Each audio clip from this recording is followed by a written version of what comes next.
కొంచెం కాలం శ్రమపడమేంటో ఇంకానా తెలీదు ప్రభు ఎంతకాలం పెట్టాడో. అయితే అది చాలా కాలం అవుతుందిగా, సిల్వర్ గోల్డెన్ జూబిలీ చేయలేమోగా నీ దృష్టిలో గోల్డెన్ జూబిలీ, కానీ దేవుని దృష్టిలో కొంచెం కాలం శ్రమపడ్డమాట. ఉన్నత శిఖరాలు అధిష్టింప చేసే ముందు లోయల్లో, వాగుల్లో, వంకల్లోకి తీసుకెళ్ళి పరీక్షిస్తాడు ప్రభు. అంతులేని అగాధాలు దాటిల్చి అందని శిఖరాలు,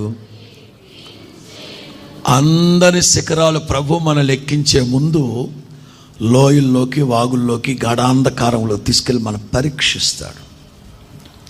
ఆ పరీక్షలో గనక మనం నెగ్గి కాస్త నిలబడ్డావా, ఇక అద్భుతంగా దేవుడు మనల్ని తీసుకెళ్తాడు. దేవుని